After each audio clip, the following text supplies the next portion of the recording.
Mulai, bismillahirrahmanirrahim. Assalamualaikum warahmatullahi wabarakatuh. Waalaikumsalam warahmatullahi wabarakatuh. Waalaikumsalam warahmatullahi wabarakatuh. Alhamdulillahirabbil alamin wa bihi nasta'inu ala umuri dunya waddin wa ala alihi wa sahbihi wasallim. Rabbi shrahli sadri wa yassirli amri wa hlul 'uqdatam min lisani yafqahu qawli. Puji syukur marilah kita panjatkan ke hadirat ilahi Rabbi. Sholawat beserta salam semoga tetap terlimpah curahkan kepada Nabi besar kita, yakni Nabi Muhammad Sallallahu Alaihi Wasallam. Tak lupa juga kepada para sahabatnya, kepada alim ulama, dan mudah-mudahan sampai kepada kita sebagai umatnya. Amin ya Allah ya Robbal Alamin. Ibu-ibu, ayah bapak nanya, ibu-ibu guru hebat, saya ucapkan terima kasih karena ibu-ibu sudah menyempatkan waktu di sisa istirahatnya. Sakedap ibu.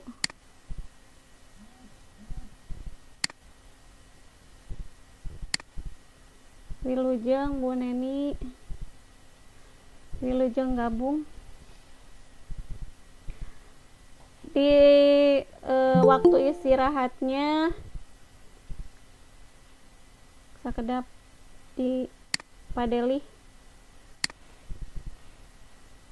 Di waktu istirahatnya Bapak Ibu guru sudah menyempatkan untuk hadir di acara, untuk pemaparan desiminasi modul 1.4, yaitu tentang budaya positif.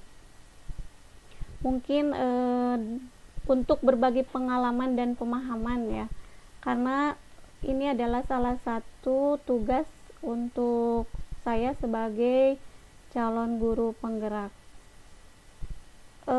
Sebelum kita memulai, mungkin alangkah baiknya kalau kita berdoa terlebih dahulu sesuai dengan kepercayaan dan agamanya masing-masing. Berdoa dimulai. Bismillahirrahmanirrahim. Wa yassirli amri wa hlul 'uqdatam min lisani yafqahu qawli. Selesai. Terima kasih. Kita mulai saja.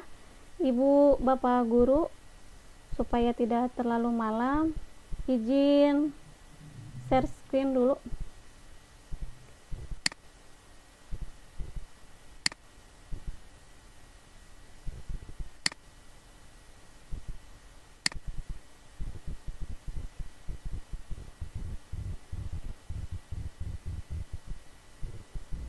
Sudah ada Ibu?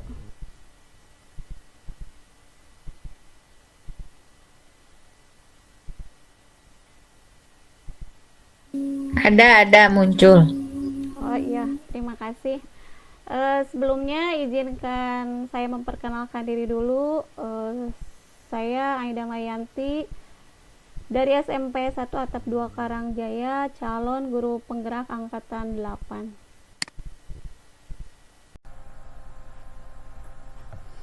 Baik, Bapak Ibu guru hebat, izin share screen ya.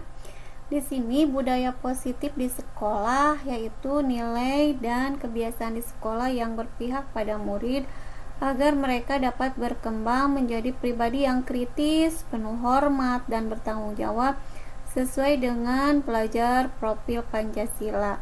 Seperti yang kita ketahui, profil pelajar Pancasila itu yang pertama beriman, bertakwa kepada Tuhan Yang Maha Esa, dan berakhlak mulia. Kemudian kebinekaan global, bergotong royong, kreatif, penalar kritis, dan juga mandiri. Nah, di sini budaya positif itu tentu merupakan perwujudan dari nilai-nilai atau keyakinan universal yang diterapkan di sekolah. Budaya positif di sekolah ini tidak dapat diciptakan secara instan ya Bapak Ibu. Nah, dalam penerapan budaya positif di sekolah diperlukan tuntunan dan tauladan dari seorang guru. Jadi di sini guru harus menjadi contoh ya yang baik, sehingga murid dengan kesadaran sendiri akan mengikuti apa yang dilakukan guru. Dan di sini juga budaya positif ini tidak serta-merta terjadi atau bisa dilaksanakan hanya oleh satu orang dua orang saja. Tentu saja kita harus saling belajar, saling bekerja sama atau berkolaborasi, kemudian saling mendukung antara semua warga sekolah, sehingga nanti akan tercipta karakter baik dan juga kebiasaan baik para siswa. Nah, di sini juga mudah-mudahan guru juga ya istilahnya penerapan budaya positif di sekolah juga tak lepas dari peran dan nilai seorang guru. Nah, untuk menerapkan budaya positif juga seorang guru harus mampu menjadi pemimpin pembelajaran yang memiliki nilai berpihak pada murid, kemudian mandiri, kreatif, inovatif, dan juga reflektif ya, juga kolaboratif, sehingga dapat mewujudkan kepemimpinan murid. Nah, dengan membiasakan budaya positif di sekolah tentu ya seperti yang tadi saya katakan, jadi tidak bisa dilakukan oleh seorang diri. Jadi pihak sekolah, jadi warga sekolah di sini harus sama-sama ya mendukung, kemudian bekerja sama sehingga terciptalah budaya positif ini. Kemudian yang selanjutnya ini adalah contoh budaya positif yang sudah kita laksanakan di sekolah ya. Dimulai di pagi hari, budaya positifnya kita anak-anak sudah melaksanakan sholat duha ya sebelum masuk sekolah atau pembelajaran di kelas. Kemudian juga membaca ayat suci Al-Quran one day one ayat. Kemudian setelah sholat duhanya itu selalu ya tiap hari membaca surat Waqiah. Kemudian juga setelah itu Asmaul Husna ya. Dan ketika duhur seluruh siswa diwajibkan juga ikut sholat berjamaah ke masjid dan kebetulan di sini untuk sholat berjamaah ke masjid ada pondok pesantren yang terdekat sehingga kita bisa mengikuti sholat berjamaah di sana. Kemudian juga ada pembiasaan positif 5S, yaitu senyum, kemudian sapa, salam, sopan, dan santun. Ini adalah kebiasaan yang sudah diterapkan di sekolah dan mungkin memang terlihat sepele kebiasaan-kebiasaan ini, tetapi dampaknya sangat luar biasa sekali. Kemudian juga ada budaya positif dengan jumsih ya, Jumat bersih. Kemudian juga pembiasaan melaksanakan kegiatan piket di kelasnya masing-masing dan juga di lingkungan sekolah. Ada juga budaya antri gitu ya, antri ketika mereka mau mengabsen dengan fingerprint, mereka juga selalu membiasakan diri untuk antri. Nah, ini adalah melatih siswa supaya lebih sabar dan juga disiplin gitu. Nah, untuk selanjutnya di sini ada beberapa pertanyaan pemantik. Setuju tidak jika hukuman bisa mendisiplinkan anak? Kemudian pemberian hukuman dengan hal positif dapat meningkatkan disiplin anak, atau setuju tidak dengan memberikan penghargaan apakah bisa meningkatkan motivasi anak? Nah, ini nanti kita akan membahasnya. untuk bisa menjawab pertanyaan pemantik tersebut. Nah, menurut Ki Hajar Dewantara, guru ibarat petani. Jadi harus mampu merawat padi yang ditanam agar bisa tumbuh dengan baik dengan cara mengolah tanah dengan baik, memberi air dan pupuk yang cukup, serta harus mampu membasmi hama yang mengganggu.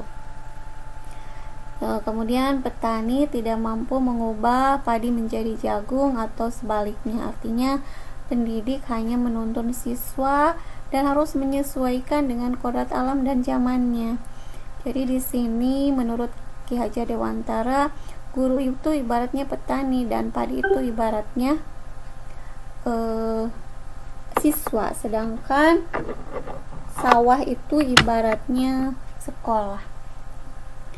Jadi ketika petani menanam padi di sawah, tentu saja yang tumbuh itu tidak hanya padinya saja, tetapi banyak rumput di sekitarnya, kemudian juga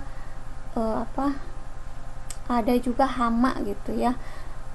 Nah, bagaimana caranya kita sebagai guru bisa menyiram ataupun memberi pupuk yang sesuai, cukup, supaya si anak tersebut menjadi lebih baik.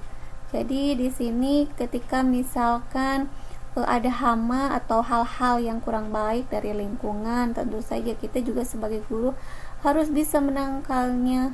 Bagaimana caranya, bagaimana mengarahkan anak ya supaya terhindar dari hal-hal yang jelek.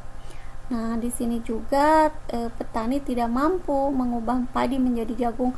Kita juga sebagai guru tidak bisa harus misalkan mengubah kodrat dasar anak, karena pada dasarnya anak itu sudah ada lakunya gitu, walaupun secara samar. Jadi kita hanya menebalkannya dan mengarahkannya ke jalan yang baik. Kemudian di sini memang benar guru itu hanya menuntun, pendidik itu hanya menuntun siswa dan harus menyesuaikan dengan kodrat alam dan zamannya. Seperti tadi, kita itu hanya mampu menuntun sesuai dengan kodrat alam dan zamannya. Apabila pada sekarang ini kita dihadapkan dengan perubahan yang sangat luar biasa, yaitu kalau disebut zaman milenial, tentu saja kita juga harus mengikuti zamannya sekarang. Jadi ketika kita mengadakan pembelajaran juga kepada murid, tentu kita harus bisa mengikuti. Jadi otomatis kita harus bisa mengupgrade diri kita sendiri supaya kita itu tidak ketinggalan zaman gitu. Karena kita jangan menyamakan, dulu juga pembelajarannya seperti ini maka diterapkanlah pada sekarang, tentu tidak bisa ya. Nah, kalau misalkan sekarang zamannya handphone atau laptop, gadget lah, ya kita harus menyesuaikan bahwasanya dilibatkanlah media-media seperti itu untuk pembelajaran kita. Nah, di sini ada konsep utama budaya positif. Yang pertama, perubahan paradigma belajar. Yang kedua, disiplin positif. Yang ketiga, kebutuhan dasar manusia. Kemudian yang keempat, motivasi perilaku manusia. Kemudian restitusi, posisi kontrol guru, ada keyakinan kelas, dan juga segitiga restitusi. Ya, mari kita bahas satu persatu. Kita bahas dulu yang pertama, yaitu pembelajaran dengan perubahan baru. Nah, pembelajaran dengan paradigma baru ini merancang berdasarkan prinsip pembelajaran yang terdiferensiasi sehingga setiap siswa belajar sesuai dengan kebutuhan dari tahapan perkembangan untuk mewujudkan profil pelajar Pancasila. Nah, seperti yang sudah kita ketahui bahwasannya kurikulum yang kita pakai sekarang itu yaitu kurikulum Merdeka, di mana ada 3 tahap dalam kurikulum Merdeka itu. Yang pertama Merdeka Belajar, kemudian merdeka berubah, dan juga merdeka mandiri. Nah, di kurikulum merdeka ini ada yang namanya pembelajaran berdiferensiasi, yaitu pembelajaran yang menyesuaikan dengan bakat, minat, dan juga gaya belajar siswa itu sendiri, dimana kita sebagai pendidik harus mampu memahami gaya belajar juga karakteristik siswa yang unik ya, dimana juga kita harus juga memahami bahwa siswa itu datang dari berbagai macam latar belakang. Kemudian untuk mewujudkan profil pelajar Pancasila yang tadi beriman, bertakwa kepada Tuhan Yang Maha Esa dan berakhlak mulia, kemudian juga kebinekaan global, bergotong royong, kreatif, penilaian kritis, dan juga mandiri. Nah, di sini menurut Ki Hajar Dewantara bahwa tujuan pendidikan adalah menuntun segala kekuatan kodrat yang ada pada anak-anak itu agar mereka sebagai manusia dan anggota masyarakat dapat mencapai keselamatan dan kebahagiaan yang setinggi-tingginya, baik sebagai manusia maupun anggota masyarakat. Jadi intinya menurut KHD menuntun ya, di sana ada kata menuntun ke arah yang lebih baik. Nah, dalam membangun budaya positif juga sekolah dapat menyediakan lingkungan yang positif, kemudian aman, nyaman, agar siswa mampu berpikir, bertindak, dan mencipta dengan merdeka, mandiri, dan bertanggung jawab. Kalau misalkan sekolahnya tidak nyaman, tidak aman, ya mana mungkin siswa bisa berpikir, mencipta gitu ya. Makanya di sini sekolah itu harus mampu menyediakan lingkungan yang positif untuk para murid tersebut. Nah, Ibu Bapak guru, di sini apa yang berubah dari paradigma belajar? Merubah pembelajaran yang berpusat pada siswa. Jadi kalau dulu misalkan pembelajaran itu berpusat kepada guru, maka di sini pembelajaran itu sekarang sudah berpusat pada siswa. Kemudian menghargai perbedaan dari karakteristik siswa.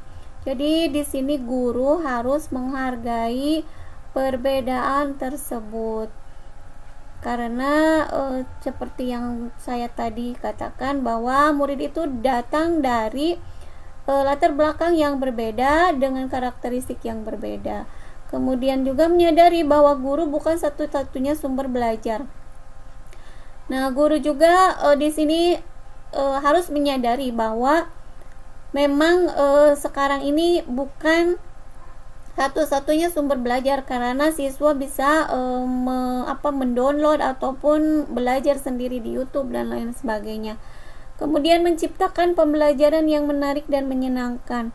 Nah, di sini sebagai seorang guru kita harus bisa menciptakan pembelajaran yang menarik, menyenangkan, dan juga tentunya harus bermakna. Jadi tidak hanya menarik saja. Kemudian menuntun siswa dalam menggunakan atau mengembangkan minat dan bakatnya sesuai dengan kodrat alam dan zamannya. Jadi di sini guru seperti yang saya tadi katakan, ketika anak-anak sekarang adalah zaman milenial, zaman handphone, zaman IT canggih, maka guru harus mengupgrade dirinya sendiri bagaimana supaya bisa mengikuti zamannya. Jadi tidak bisa guru serta-merta menerapkan pembelajaran zaman dulu ke zaman sekarang. Nah, perubahan paradigma itu ada juga dengan ilusi guru mengontrol murid ya. Jadi kata Dr. William Glasser, ada juga ilusi bahwa semua penguatan positif, efektif, dan bermanfaat. Kemudian ilusi bahwa kritik dan membuat orang merasa bersalah dapat menguatkan karakter. Dan juga ilusi bahwa orang dewasa memiliki hak untuk memaksa. Kadang-kadang memang orang dewasa beranggapan bahwa murid itu adalah anak kecil, sedangkan kita memang sudah dewasa, jadi berhak untuk memaksa. Kemudian juga di sini bahwa kritik dan membuat orang merasa bersalah menguatkan karakter, padahal sebenarnya justru dengan kritik itu kadang anak-anak menjadi rendah diri. Nah, di sini siapa sesungguhnya yang memiliki kontrol? Jadi stimulus respon dan teori kontrol di sini contohnya misalkan realitas atau kebutuhan kita itu sama, kemudian teori kontrolnya realitasnya kebutuhan kita berbeda, kemudian semua orang melihat yang sama, setiap orang memiliki gambaran yang berbeda, dan selanjutnya. Nah, yang kedua adalah disiplin positif. Nah, kalau misalkan terlintas dari pikiran kita disiplin itu, kita kadang suka beranggapan bahwa disiplin itu adalah aturan gitu ya. Nah, kalau misalkan di dalam budaya kita makna kata disiplin dimaknai menjadi sesuatu yang dilakukan seseorang pada orang lain untuk mendapatkan kepatuhan. Jadi kita cenderung menghubungkan kata disiplin dengan ketidaknyamanan. Nah, kalau menurut Ki Hajar Dewantara, di mana ada kemerdekaan, disitulah ada disiplin yang kuat. Sungguh pun disiplin itu bersifat self-disiplin, yaitu kita sendiri yang mewajibkan kita dengan sekeras-kerasnya, tetapi itu sama saja. Sebab jika kita tidak cakap melakukan self-disiplin, wajiblah penguasa lain mendisiplinkan diri kita. Dan peraturan demikian itulah harus ada di dalam suasana yang merdeka. Jadi di sini contohnya misalkan menggunakan helm itu, kita menggunakan helm itu ketika misalkan ada polisi, ada razia, ya baru menggunakan helm. Nah, tetapi kalau misalkan kita sudah tahu bahwa kebajikan dari menggunakan helm itu adalah supaya selamat, aman gitu ya, maka otomatis kita akan menggunakannya gitu tanpa ada faktor-faktor dari eksternal gitu ya. Nah, seperti tadi, karena misalkan kita itu tidak disiplin, maka mungkin orang lain gitu ya yang mendisiplinkan kita, misalkan atau dengan penguasa lain. Contohnya memang peraturannya kalau misalkan tidak memakai helm itu ditilang, nah gitu, supaya kita itu disiplin. Nah, selanjutnya ini tentang disiplin itu menurut Diana Gosen dan Ki Hajar Dewantara, yaitu mengontrol diri. Jadi berhubungan dengan kontrol diri ya kata disiplin itu. Nah, kontrol diri ini yang terbaik itu adalah datangnya motivasinya dari intrinsik, dari dalam diri kita, bukan dari luar. Kemudian supaya apa? Kita mempunyai tujuan yang mulia. Tujuannya itu yaitu terciptanya profil pelajar Pancasila. Nah, yang ketiga adalah kebutuhan dasar manusia. Nah, di sini kebutuhan dasar manusia itu memang berbeda-beda ya setiap orang. Jadi kita harus berusaha memahami pandangan orang lain tentang dunia. Setiap orang memiliki gambaran yang berbeda. Nah, kebutuhan dasar manusia itu ada 5. 1, survival, jadi kebutuhan untuk bertahan hidup. Kalau yang ini benar-benar pokok dasar seperti sandang, pangan, dan papan. Apakah misalkan kita terpenuhi untuk makannya, kesehatannya, kemudian rumahnya, dan lain sebagainya. Nah, di sini misalkan ketika anak kita ya, contoh misalkan di sekolah berebut makanan misalkan dengan teman yang lain, nah kita harus tahu dulu, jangan langsung memarahi anak. Jadi Kayak harus ditanya dulu apakah misalkan mereka itu karena apa gitu melakukan hal tersebut. Misalkan oh iya karena misalkan tidak membawa bekal maka dia merebut punya orang lain. Nah berarti kebutuhan dasarnya ini tidak terpenuhi gitu ya. Kemudian yang kedua adalah belonging. Kalau belonging atau cinta kasih sayang juga sama. Kadang-kadang ada anak yang caper. Nah, anak yang caper ini biasanya kalau ingin diperhatikan gitu. Nah, kita juga harus tahu dulu latar belakang anak seperti apa. Ada juga fun atau kesenangan. Nah, karena pada dasarnya anak ini memang senang bermain, kemudian butuh kesenangan ya. Kita juga di sekolah harus bisa menciptakan pembelajaran yang menyenangkan juga. Kemudian freedom, kebebasan. Nah, di sini anak juga membutuhkan kebebasan dari gaya belajar misalkan ya. Kemudian juga kita memang harus membebaskan anak ketika mereka belajar, tapi di sini jangan diartikan membebaskan sebebas-bebasnya, jadi tetap ada kontrol dari guru. Kemudian power, kalau power itu adalah kekuatan. Kadang-kadang si anak di kelas misalkan ada yang seperti penguasa. Nah, itu juga adalah kebutuhan dasar manusia, termasuk anak-anak kita. Nah, di sini contoh yang tadi misalkan ada kasus ya, Ibu Ani, guru kelas 5 di SD Pelita Hati sedang bingung menghadapi ulah salah satu murid di kelasnya, Agus. Beberapa anak telah datang dan mengeluhkan Agus yang seringkali meminta bekal makan siang mereka dengan paksa. Jika Anda menghadapi situasi seperti Ibu Ani, apa yang akan Anda lakukan? Menurut Anda kira-kira apa alasan Agus melakukan hal itu? Nah, jadi seperti yang tadi saya katakan bahwa di sini memang kalau misalkan terjadi seperti ini, kita jangan cepat marah. Jadi kita harus tahu dulu latar belakangnya Agus itu seperti apa gitu. Nah, mungkin apa bekal Agusnya yang itu saja sehingga dia merebut makanan tersebut gitu ya.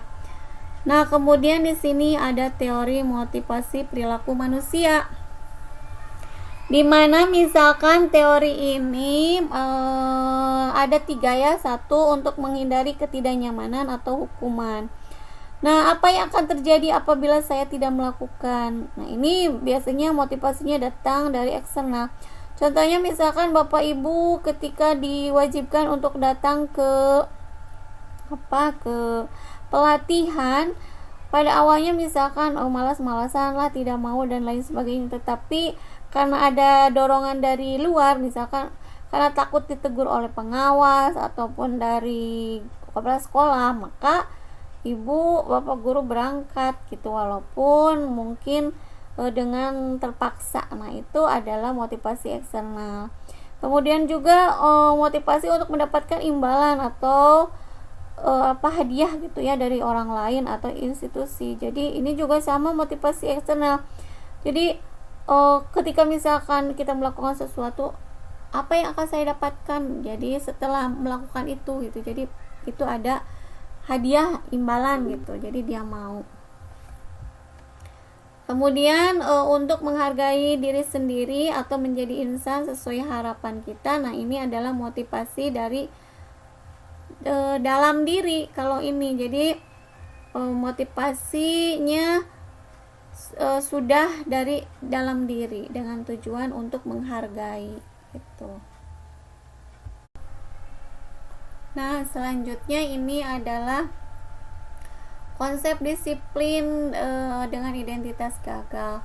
Seperti tadi hukuman, penghargaan, apakah ada kan di pertanyaan pemantik, apakah hukuman atau penghargaan itu efektif itu untuk mendisiplinkan anak? Kemudian apakah dengan konsekuensi misalkan sama mampu mendisiplinkan anak? Apakah dengan restitusi juga anak menjadi disiplin? Nah, ini adalah perbedaan antara hukuman dan konsekuensi. Jadi hukuman itu adalah sesuatu yang menyakitkan, kemudian harus terjadi, Kemudian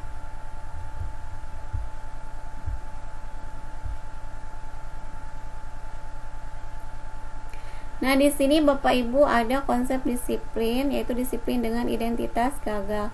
Nah, kalau misalkan di sini ada hukuman. Hukuman itu bersifat satu arah, hukuman bersifat tidak terencana atau tiba-tiba. Kemudian anak atau murid tidak tahu apa yang akan terjadi dan tidak dilibatkan. Kemudian juga bersifat menyakitkan, bersifat memaksa. Kemudian murid menjadi rendah diri. Nah, tadi di pertanyaan pemantik kan ada ya, apakah hukuman atau penghargaan bisa mendisiplinkan anak, memotivasi anak gitu. Nah, ini sudah terjawab. Jadi, kalau misalkan dengan hukuman tentu tidak ya, tidak bisa mendisiplinkan anak. Begitu juga dengan penghargaan. Jadi, penghargaan itu tidak efektif, Ibu Bapak Guru. Jadi, bertahan hanya sebentar saja.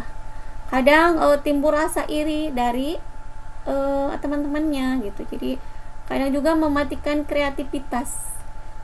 Karena si anak itu selalu berharap ada imbalan ketika melakukan sesuatu. Nah, kalau misalkan dengan konsekuensi ini dikategorikan identitas sukses gitu ya, disiplin dengan identitas sukses.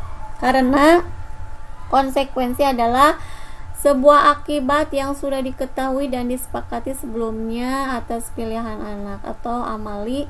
Jadi selama guru dan peserta didik mengetahui secara jelas apa yang harus dilakukan ketika terjadi hal-hal yang membuat kelas menjadi tidak nyaman, tidak kondusif gitu ya, maka hukuman sebenarnya sudah tidak diperlukan lagi. Nah, ciri-ciri konsekuensi itu apa? Jadi sudah terencana atau sudah disepakati. Jadi pada konsekuensi murid tetap dibuat tidak nyaman. Kemudian sudah diketahui oleh murid, perlu monitoring. Jadi di sini kalau konsekuensi itu murid itu sudah mengetahui. Jadi ketika berbuat salah, oh ya, konsekuensinya akan seperti ini gitu. Itu kalau konsekuensi. Nah, selanjutnya untuk restitusi. Nah, ini juga dikategorikan disiplin dengan identitas sukses.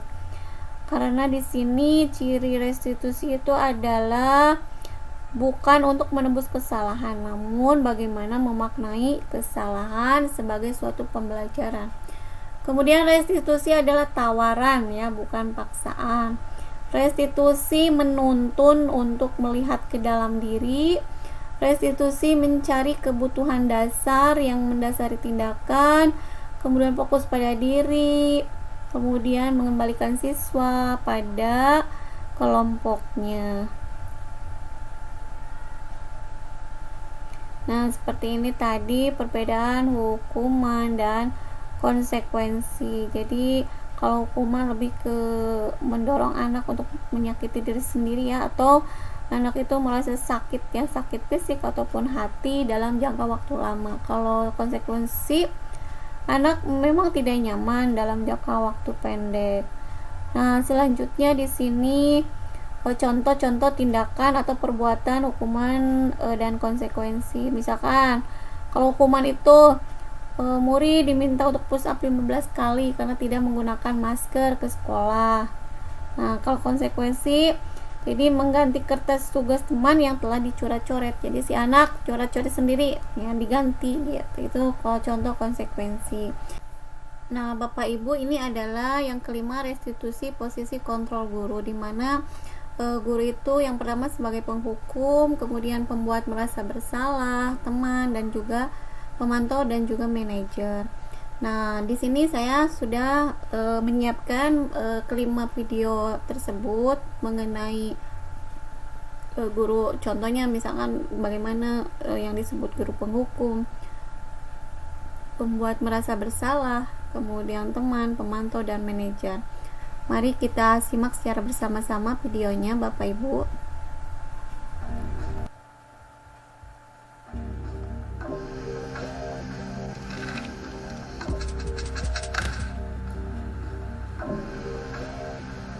Naren! Sini kamu! Selamat pagi, Bu. Selalu terlambat. deh, pasti terlambat. Maaf Bu, saya... Apa? Apa coba? Alasan kamu apa lagi? Kapan sih kamu tidak terlambat? Malas sekali ya kamu jadi anak. Saya...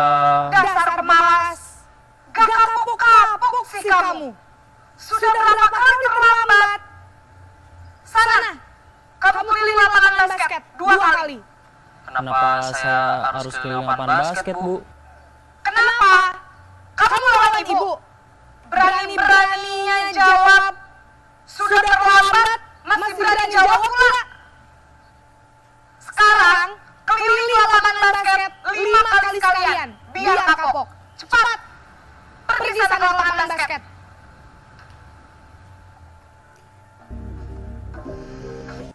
Nah, Bapak Ibu guru di posisi pemarah ini contohnya yang tadi sikapnya itu guru itu misalkan menghardik, membentak gitu ya. Kemudian konsekuensi logis dari akibat penerapan peran kontrol penghukum adalah kemungkinan murid marah gitu atau juga balas mendendam gitu ya. Dan juga bersifat agresif. Bisa jadi misalkan kalau sesudah duduk atau ke kelasnya mungkin mencoret-coret buku atau meja dan lain sebagainya. Nah, kemudian yang kedua adalah posisi guru sebagai pembuat merasa bersalah. Naren!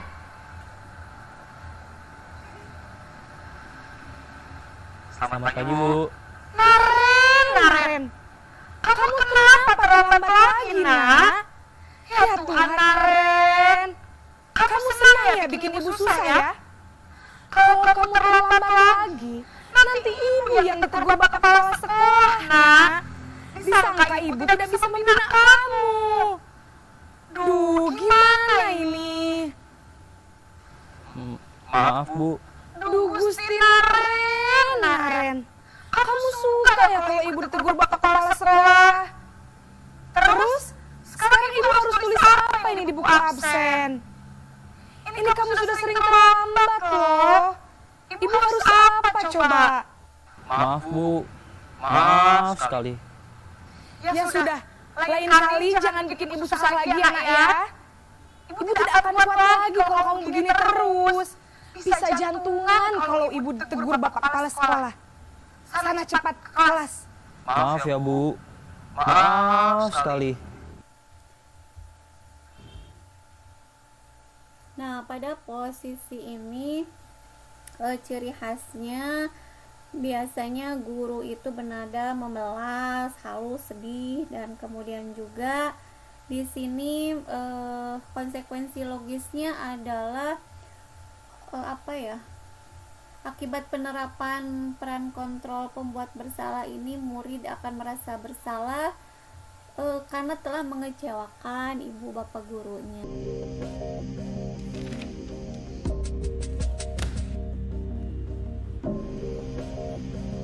Naren!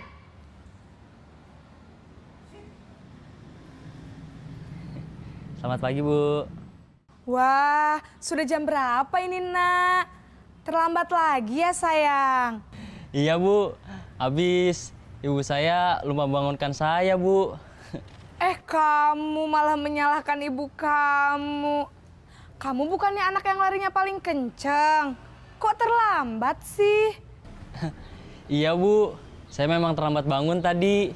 Jadi, biarpun saya lari kencang, tetap gak kekejar, Bu. Ya sudah sana. Nanti lain kali larinya lebih kenceng lagi ya. Biar gak terlambat lagi. Bikin seneng ibu. Demi ibu. Bisa kan? Bisa lah, Bu. Ya sudah sana masuk kelas. Ibu beresin urusan absen kamu. Kamu ini ada-ada saja.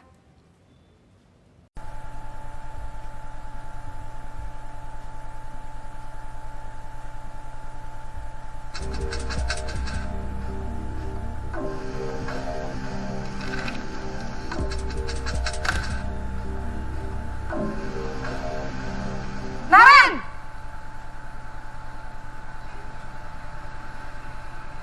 Selamat pagi, Bu. Naren, apa peraturan sekolah kita tentang jam berapa kita harus masuk sekolah, nak? Kita harus di sekolah jam 7, Bu. Iya, betul. Sekarang sudah jam 7.20. Naren sudah tahu konsekuensinya jika terlambat hadir. Paham, Bu. Saya harus tinggal kelas pas jam istirahat selama 20 menit. Iya, benar. Konsekuensinya demikian. Jadi nanti jam 9.30 pas istirahat, kamu harus tinggal di kelas, kerjakan tugas tambahan untuk ketertinggalan kamu, ya? Baik, Bu. Nah, pada posisi ini guru itu di posisi seorang pemantau. Jadi seorang pemantau itu memonitor, berarti mengawasi. Pada saat kita mengawasi, kita bertanggung jawab atas perilaku orang-orang yang kita awasi tersebut. Jadi dengan menggunakan sanksi atau konsekuensi, kita dapat memisahkan hubungan pribadi kita dengan murid. Dan yang terakhir adalah posisi kontrol guru sebagai seorang manajer.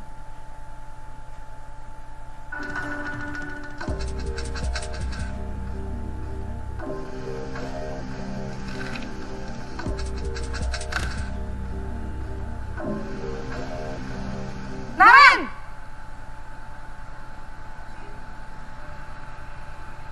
Selamat pagi, Bu. Selamat pagi, Naren. Maaf, Bu. Saya terlambat. Iya, sekolah masuknya jam 7, sekarang sudah jam 7.20. Jadi sekarang bagaimana ini, Naren? Maaf, Bu. Saya lupa setel alarm saya semalam. Baiklah, menurut kamu, keyakinan sekolah yang mana yang perlu kamu tingkatkan? Menghargai diri sendiri dan orang lain mungkin, ya, Bu. Setuju. Jadi, apakah Naren meyakini prinsip saling menghormati tersebut? Iya, Bu. Saya meyakininya. Apakah Naren bersedia memperbaiki masalah keterlambatan ini? Bersedia, Bu. Bagaimana kamu akan memperbaiki masalah keterlambatan ini? Saya akan coba untuk tidak lupa menyetel alarm saya, Bu. Baik, kalau Naren lupa menyetel alarm di rumah, ada orang yang kira-kira bisa bantu mengingatkan tidak? Ada, Bu. Kakak saya, Kak Ema. Ada lagi selain Kak Ema? Selain Kak Ema, ada ibu saya. Baik, jadi yang mengingatkan Naren adalah Kak Ema dan ibu kamu, ya? Kira-kira akan mulai start alarm kapan nih, Naren? Setelah pulang sekolah, akan segera saya lakukan. Baik, jadi Naren akan setel alarm untuk bangun besok pagi dan akan diingatkan oleh kakak dan ibunda Naren, ya? Nah, pada posisi terakhir ini di mana posisi mentor. Jadi guru berbuat sesuatu itu bersama dengan murid, kemudian mempersilahkan murid juga mempertanggungjawabkan perilakunya. Jadi di sini sama-sama mencari solusi. Nah, di sini tadi setelah kita mengamati 5 video ya yang telah kita lihat tadi, berarti 5 posisi kontrol guru ini, yang pertama penghukum dan pembuat merasa bersalah itu termasuk kontrol dengan identitas gagal. Karena kenapa?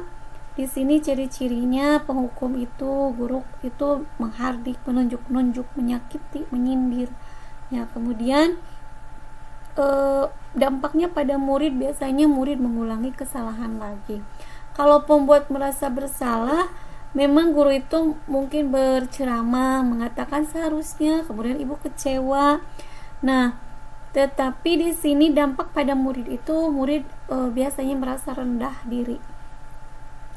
Dan kalau yang ketiga ini posisi teman, pemantau, keempat dan manajer, dikatakan identitas berhasil. Cuman kalau untuk posisi teman dan pemantau ini ada kontrol dari luar gitu ya. Contohnya misalkan anak dengan posisi teman itu karena baik atau bagus karena ada faktor eksternal. Contohnya karena anak itu mungkin ketergantungan kepada guru tersebut, sehingga dampaknya anak itu menjadi lemah, tidak mandiri dan tergantung. Sedangkan kalau posisi pemantau ini hasilnya memang menyesuaikan diri gitu bila diawasi, tapi ketika tidak diawasi ya mungkin anak seperti itu kembali. Dan di sini dampaknya mungkin menitik beratkan pada sanksi atau hadiah untuk dirinya. Sedangkan untuk yang terakhir yaitu posisi manajer, di sini anak benar-benar sudah bisa mengontrol dirinya sendiri gitu, dari dalam dirinya sendiri tanpa ada paksaan atau faktor eksternal dari orang lain. Jadi anak di sini sudah bisa mengevaluasi diri dengan memperbaiki diri dan kesalahannya, juga mencari solusi saya itu harus seperti apa apabila berbuat salah. Poin ke-6 yaitu keyakinan kelas.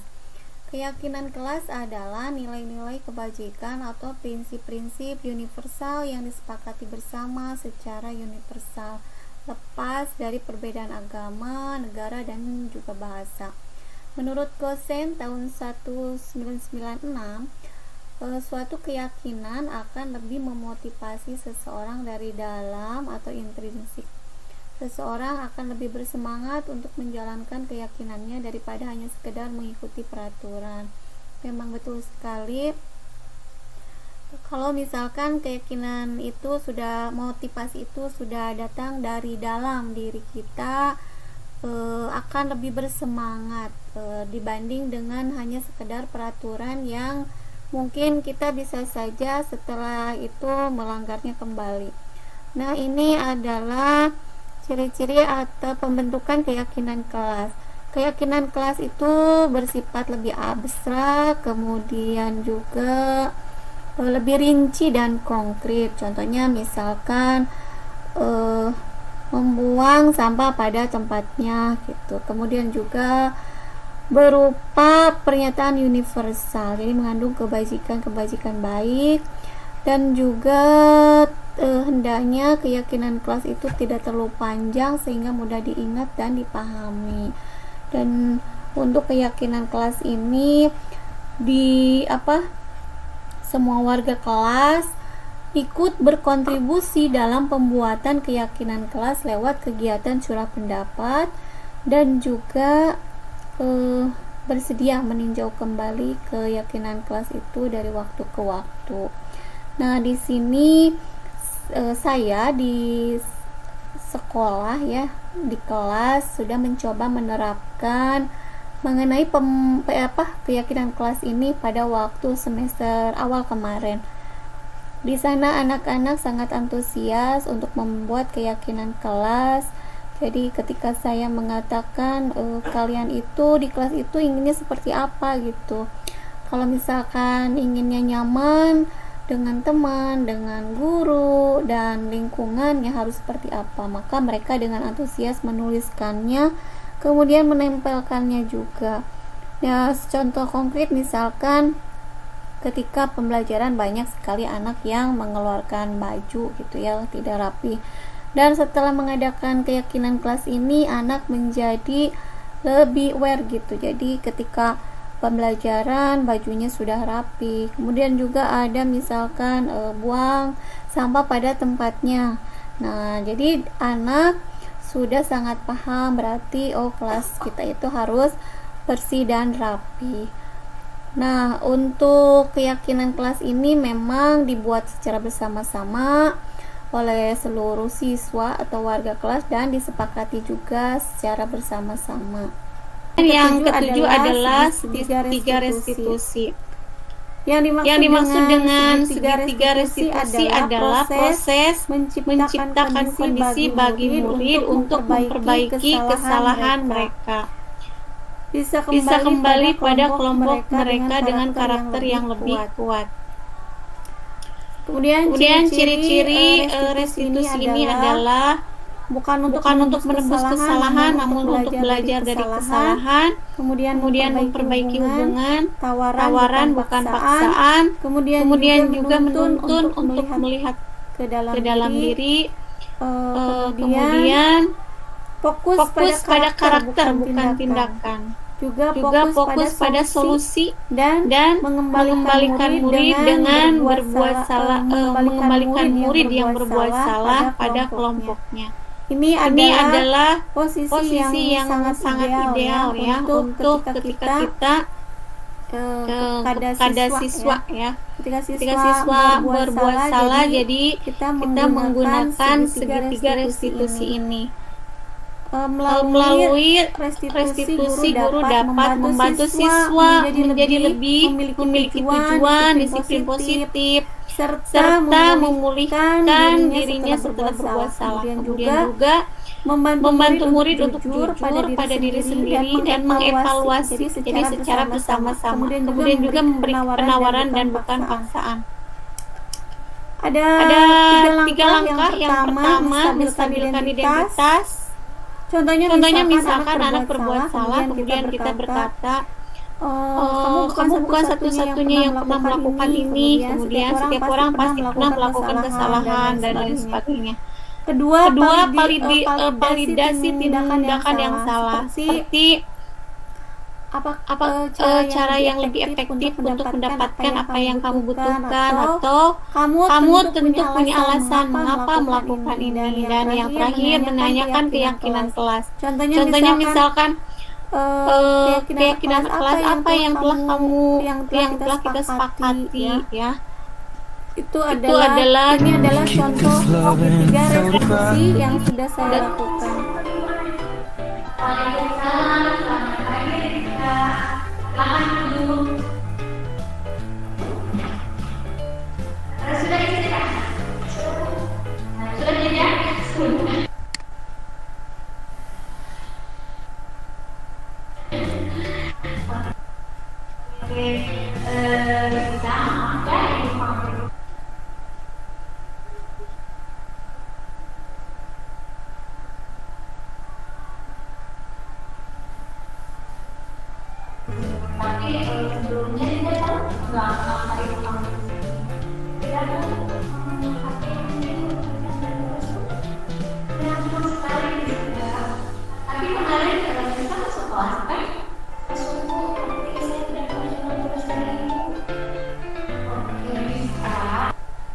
Nah, di sini tadi anak-anak yaitu seorang Rizka sudah melakukan kegiatan restitusi dan itu dilakukan ketika anak berbuat salah. Jadi tidak ada hukuman, tidak ada lagi hal-hal yang tidak menyenangkan kepada anak.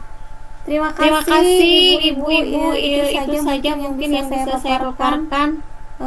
Memang malam ini luar biasa sekali ya buat saya. Sekali lagi terima kasih, mohon maaf apabila ada kekurangan, dan untuk terakhir mungkin di akhir untuk satu orang saja menyampaikan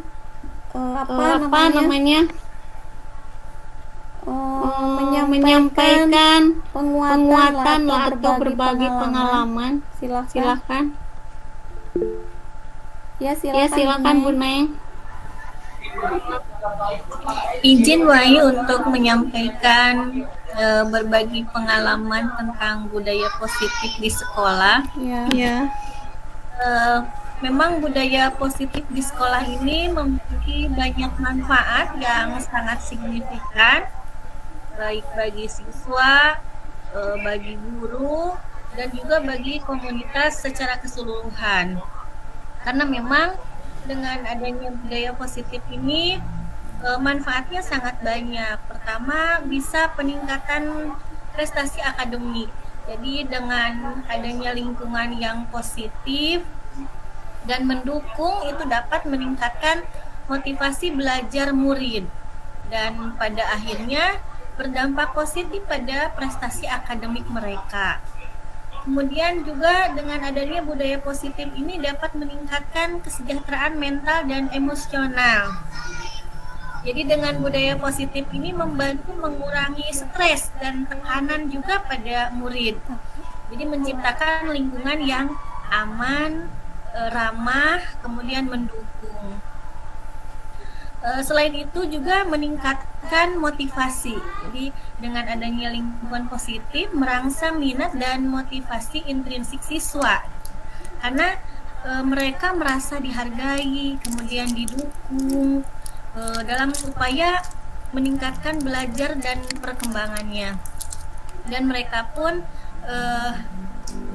merasa kebutuhannya itu terpenuhi ya, karena salah satu kebutuhan dasar mereka itu dihargai gitu ya. Jadi dengan budaya positif di sekolah ini sangat mendukung motivasi intrinsik mereka. Juga adanya pengembangan karakter. Jadi dengan adanya budaya positif ini mendukung pembentukan karakter murid juga gitu ya. Misalnya integritas, kemudian adanya tanggung jawab dan lain sebagainya.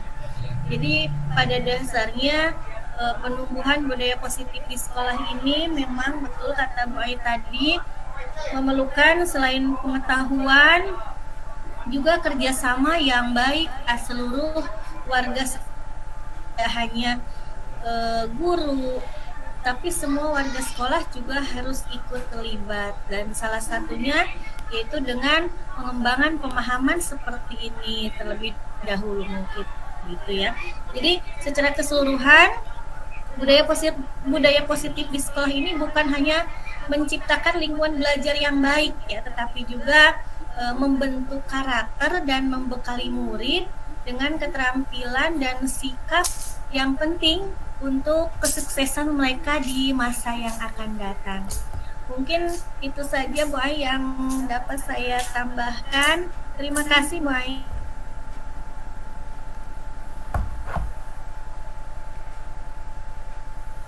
Ya, terima kasih Bu Neng. Itu adalah closing statement ya. Dan sekali lagi saya mengucapkan terima kasih kepada ibu-ibu guru hebat ini yang sudah meluangkan waktunya. Mohon maaf ini di luar kendali saya ya. Aduh. Sekali lagi terima kasih. Semoga amal kebaikan Ibu Bapak guru hebat ini Allah Subhanahu wa taala yang bisa membalasnya. Mohon maaf. Assalamualaikum warahmatullahi wabarakatuh. Hatur nuhun kasadayana.